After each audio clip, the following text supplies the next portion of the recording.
In Victoria, the team faces the daunting task of unloading 4 floating homes into the water. This shipyard has the only machine on the island big enough for the job.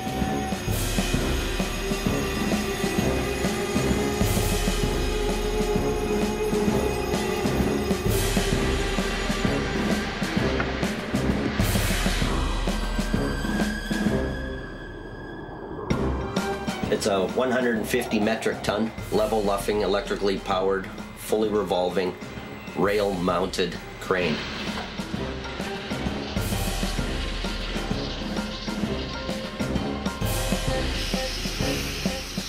And we are going to be using the 150 ton level luffing crane to put these houseboats from the barge into the water.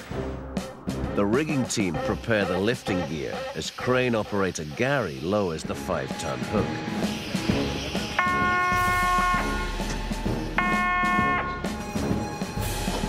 Yeah, the horn works.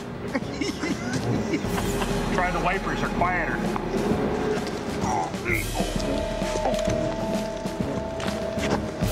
Hey, Gary, take her up. Okay, you know that? These are some of the strongest lifting cables in the business, but crane rigger Norm has spotted a major problem. We could probably block them all, but there's 2 here that are going to be critical. The 3rd one is probably the worst. Look at that.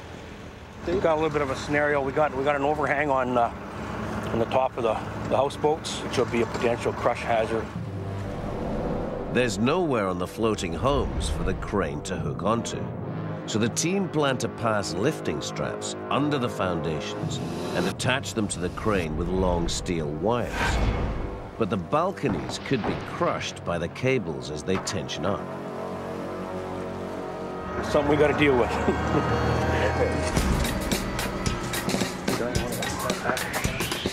To solve the problem, the crane crew hope these huge red beams, known as spreader bars, will hold the steel wires away from the fragile balconies.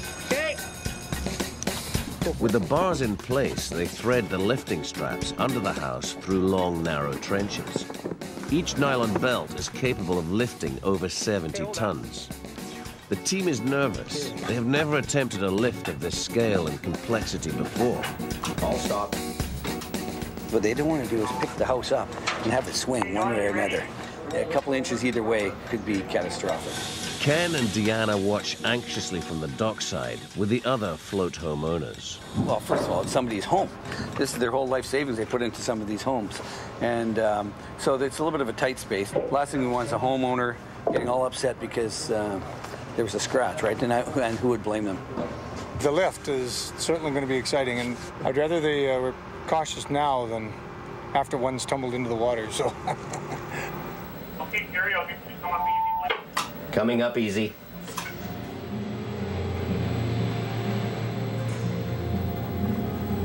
Yeah, we're just starting to take weight now. You hold that. I'll stop. Coming up real easy, Norm, to 50 ton.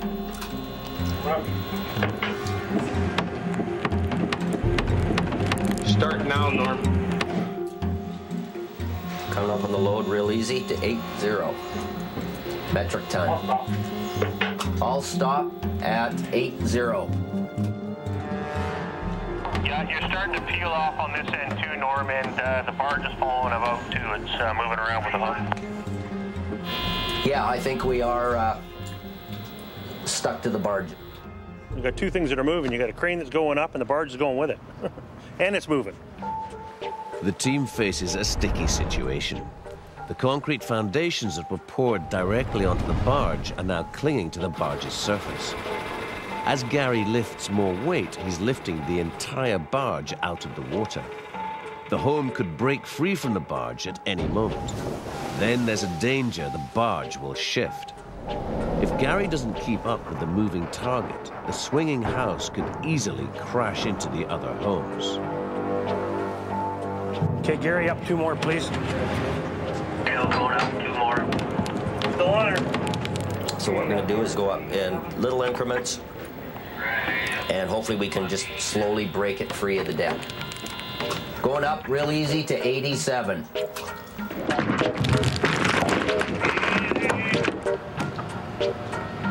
There she goes. We're free.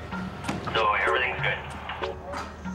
Gary, we got a movement here. The barge, you're going to have to keep up with it, buddy. The barge moves suddenly, and the house swings alarmingly close to Ken and Deanna's home. Get away from my house, too. You're getting a little close, swinging back and forth. Gary rolls the crane to one side and lifts the house clear of the danger.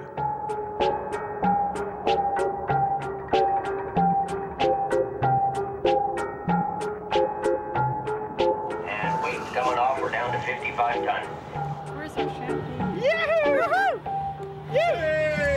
Congratulations. To the owner's relief, the first house is safely in the water, and Norm climbs aboard to release the lifting gear.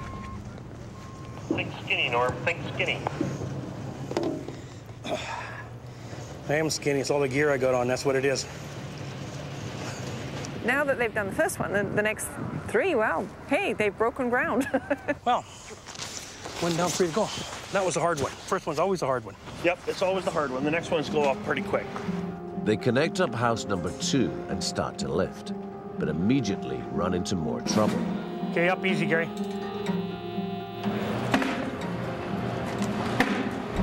Crushing the roof on this side. Okay, I'm going to get definite compression on this when it starts coming out. The balconies and overhangs on this house are extra wide. We keep coming up against the house with our wires. It'll crush it if we keep coming up. I don't know what we're gonna do here. Some more head scratching. That's why I don't have any hair. Too much scratching. The team must improvise and solve the problem quickly. They hammer in thick wooden blocks to hold the straps further away from the house. Gary restarts the lift. The team watches nervously, hoping that the blocks will hold. We're coming up. We've got a little bit of bend on the end here, but it's not too bad yet. Fail up real easy. Oh, there she goes. It works. The second house sails over the edge of the barge and into the water. The towboats clear the landing zone, and the third house touches down in style.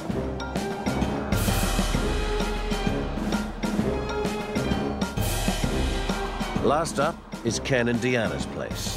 Hey, hey. Hey, there she goes. It's kind of scary watching your future hanging by a couple of nylon straps. Sounds like the story of my marriage.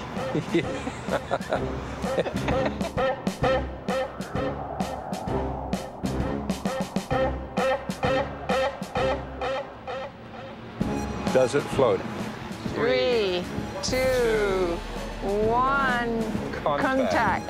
She's down. She's down all the way. Hey, they just have to save the best till last.